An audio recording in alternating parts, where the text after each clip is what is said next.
Avec nos vies chargées de toutes sortes d'activités, on perçoit parfois le sommeil comme un superflu. Une fois qu'on a rempli toutes nos responsabilités, on manque souvent de temps pour soi et on est alors tenté de reporter l'heure du coucher à plus tard. On se divertit et on n'écoute pas l'appel de la fatigue et on manque ce que j'appelle le train du sommeil.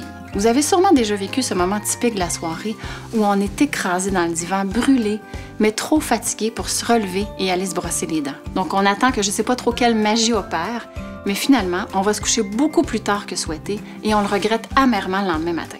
Comme je m'y suis fait prendre plusieurs fois, maintenant j'essaie de faire ma petite routine préparation de dos, me brosser les dents, laver le visage, tout ça, avant de sentir l'appel de la fatigue. Comme ça, quand le train passe, mais je peux y monter sans attente et sans effort et m'abandonner jusqu'au merveilleux pays des rêves.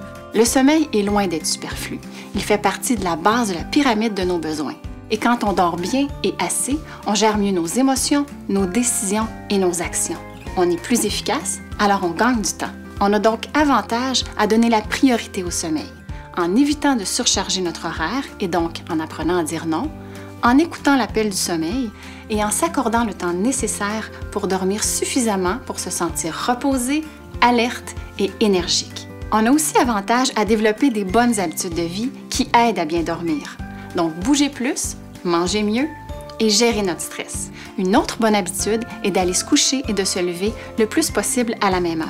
Comme ça, notre corps s'habitue et c'est plus facile de s'endormir ou de se réveiller. Mais si on ne s'endort pas, que ce soit le soir ou au beau milieu de la nuit, vaut mieux ne pas rester au lit à combattre contre l'insomnie avec frustration et anxiété. Notre cerveau va associer le lit à un endroit stressant et on va être dans un cercle vicieux. Alors on est mieux de se lever, de lâcher prise, de faire une activité peu stimulante et d'attendre patiemment que le train repasse. Alors cette semaine, soyez à l'écoute de votre sommeil pour ne pas rater le train. Faites-en une priorité.